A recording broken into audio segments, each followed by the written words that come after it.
From Kutayas, we travel about 100 miles to Tbilbuli, an important industrial town of Georgia. Although many commodities are produced here, coal mining and the quarrying of limestone form the most important. These mountains have always held huge deposits of valuable coal, but until this new plan was put into effect, and American engineers brought here by the Soviet government, very inefficient methods were used and very little coal produced. Now they follow rich coal veins deep into the mountain's depths.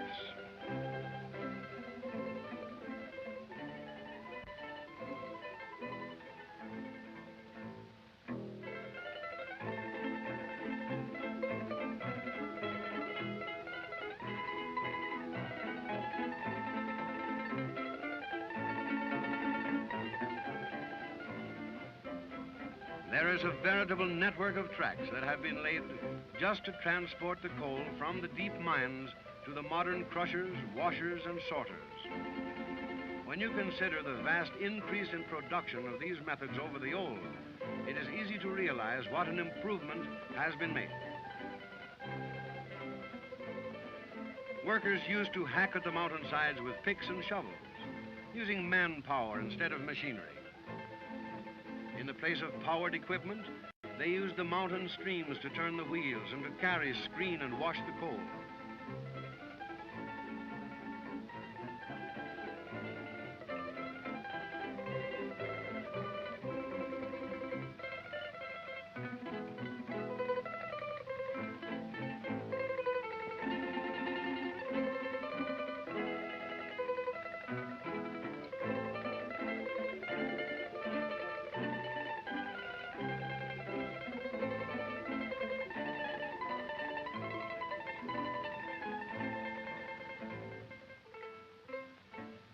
What a change in scenery there is as we leave the jagged mountain peaks that hold only a life of toil for their people and the lovely corner of the coastline of the Black Sea where we now travel. Gagri, in the lowlands, is closely embraced by the mountains and sheltered by them. Only the south and southwest winds can reach this rolling country, giving it the warmest climate on the whole seacoast. When we see on every hand such beautiful landscape pictures, dotted with poplars and pines and palms, and with huge, knotty, twisted trees, almost as old as the mountains themselves, it is easy to believe in the old legend that the natives love to tell, the legend that places the Garden of Eden not in the valley of Mesopotamia, but here in the Caucasus, on the shores of the Black Sea.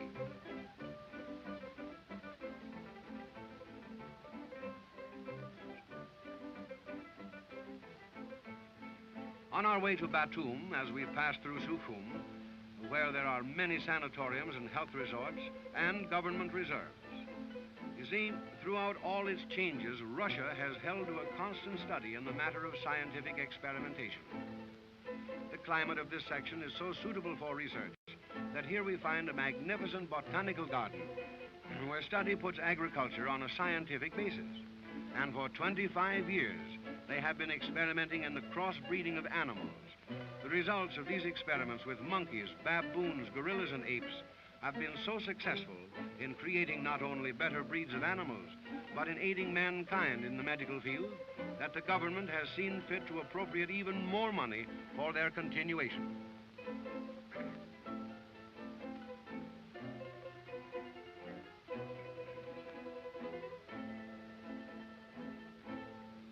Women workers find a welcome in a neighboring convent during their rest hours. Here in the almost subtropical climate and the abundant sunshine, the most fragrant of all tobacco growers.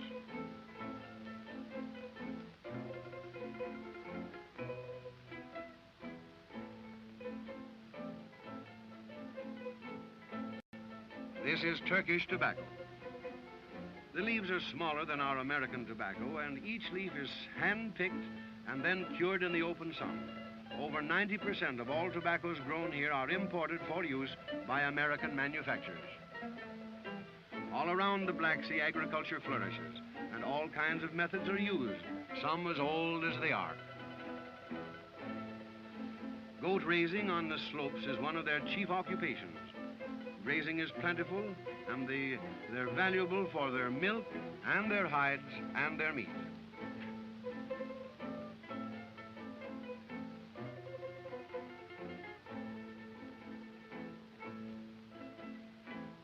On this trip along the coast of the Black Sea, we were very fortunate. We are soon to come upon a scene that could happen only once in a lifetime. The Ajarian women of the Batumi section are largely of Turkish descent and of the Mohammedan faith, and they have lived for centuries, cramped by old family traditions. While many have torn themselves loose, largely through the efforts of the Ajarian Women's Club, whose activities have been ceaseless, today we are to pass a celebration of the unveiling of many more women, a celebration to further the emancipation of heavily veiled but beautiful Ajarian girls.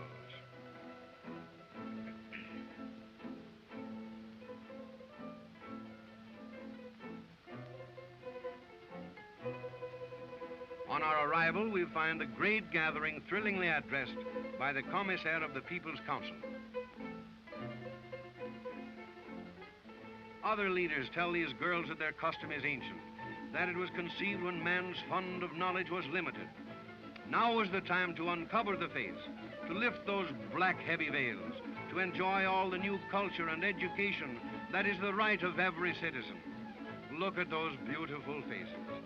Here are the women of the East unveiled, for years in darkness, now in light, out of ignorance and superstition and into the new spirit of freedom.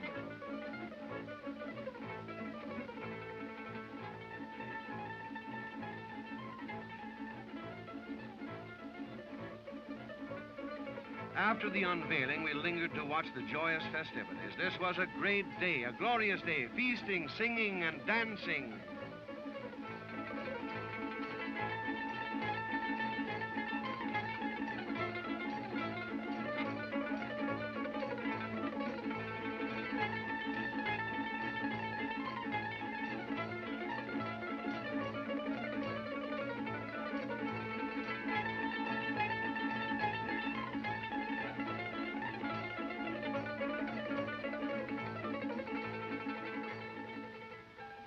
Although we have had a very full day, we still must visit Batumi.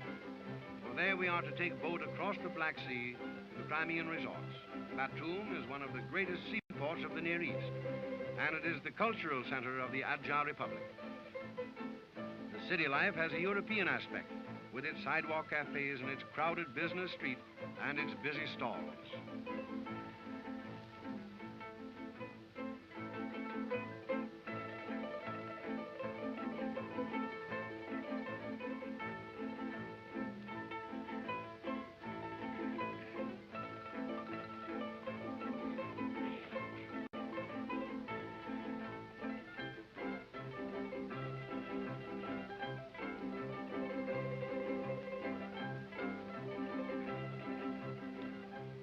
From a modern hotel on the beach, we watch the activity. Swimming is a much-loved sport of all these people. For Russians know the value of fresh air and sunshine. And here, as on the shores of the Volga, we find that they are a natural people. They are not here to show off a brand new colorful bathing suit that they don't even get wet. No, sir, but to benefit through the exercise and to enjoy to the full all the advantages that are theirs at vacation time.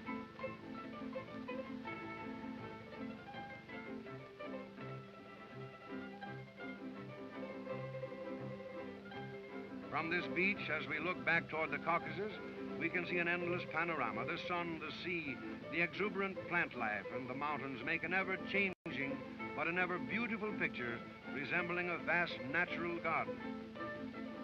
It is with memories of the eternal snow-capped mountains, the rolling plains and the sheltered seashore that we leave the Adjar and board a coastwide steamer that is to bring us to our next Russian port, a Black Sea paradise, the Crimea.